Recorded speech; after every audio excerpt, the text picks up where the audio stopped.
കവിത 40 കുളി. രചന രാജൻ ചിറ്റാർ. സോപ്പ് വെള്ളം നിറച്ച കളിപ്പാട്ടത്തിൽ നിന്നും കുമിളകൾ ഊതിപ്പറത്തുന്ന കുട്ടിയുടെ കണ്ണിൽ ഒന്ന് സൂക്ഷിച്ചു നോക്കൂ. പ്രതീക്ഷയുടെ ആകാശത്തിൽ മിന്നിത്തിളങ്ങും സ്വപ്നങ്ങൾ പല വർണ്ണങ്ങളിൽ മിന്നും ബബിൾസ് ആകുന്നത് കാണാം. മുഴുഭ്രാന്തൻ ചിന്തകൾ ചെവികൾക്കിടയിലെ നീണ്ട ഇടവഴികളിൽ അലക്ഷ്യമായ ആവേഗങ്ങളായി മൂന്നാം ചലന നിയമം തിരഞ്ഞ് പറന്നുകൊണ്ടിരുന്നു.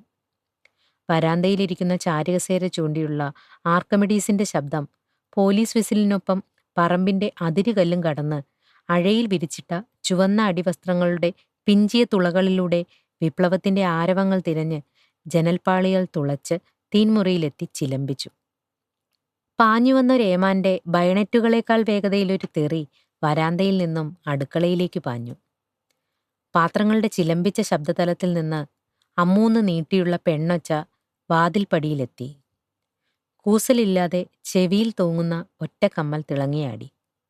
വിയർപ്പിൽ കുതിർന്നൊരു കുടിനിറം നെറ്റിയിൽ നിന്ന് ഊർന്നിറങ്ങി. നാലുപാട് നിന്നും മുറ്റത്തെത്തി നിന്ന് 8-10 ബൂട്ടുകൾ ഞരങ്ങി. വരാന്തക്കോണിലെ മച്ചിൽ തൂങ്ങിയാടുന്ന കൂട്ടിൽ നിന്ന് സാവിത്രി ചായ എന്നൊരു കിളി ഈണത്തിൽ പാടിപ്പറഞ്ഞൊരൊച്ച ചടുതിയിൽ അവിടെ അലിഞ്ഞു. മുറ്റത്തെത്തിയ കാക്കിമരത്തിന്റെ ചാഞ്ഞ തെറിക്കൊമ്പിൽ നിന്ന് അവനെവിടെ എന്നൊരു കനപ്പെട്ട ശബ്ദം ഒടിഞ്ഞു തെറിച്ചു. സമരത്തിന് പോയെന്ന് ഉത്തരം പറഞ്ഞത് കിളിയായിരുന്നു. ഉമ്മറത്ത് നിന്ന് കൂട്ടിലേക്ക് പാഞ്ഞ മിണ്ടാതടിയെന്ന് മറുമൊഴി കാക്കിമരത്തിന്റെ ലാത്തിക്കമ്പ് പുറത്തു പതിഞ്ഞപ്പോൾ നിലച്ചു.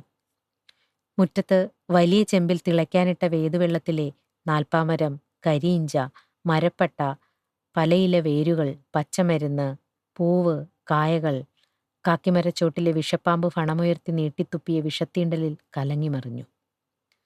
വാക്ഭേദ്യത്തിലുരുകി 4 നാളായി കണ്ടിട്ടെന്ന്, 4 നാൾ കഴിഞ്ഞ് കാണാമെന്ന് പിടലിക്ക് പിടിച്ചൊരു തള്ള്. ജീപ്പിന്റെ പിന്നിലിരുന്ന് നീട്ടി നെടുവീർപ്പിട്ടപ്പോൾ പട്ടിണിയുടെ പുളിച്ചു തികട്ടലിൽ പേറ്റുനോവിന്റെ രക്തക്കറ മണത്തു. കോടതിമുറിയുടെ ഭിത്തിയിലൊരു നിഴൽ ഉറക്കം തൂങ്ങുന്നു.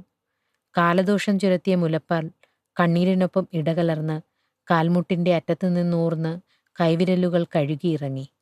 കോടതിമുറിത്തറയിൽ പ്രകൃഷ്ടമായി കവിഞ്ഞൊഴുകി ഭ്രഷ്ട് കൽപ്പിച്ചു.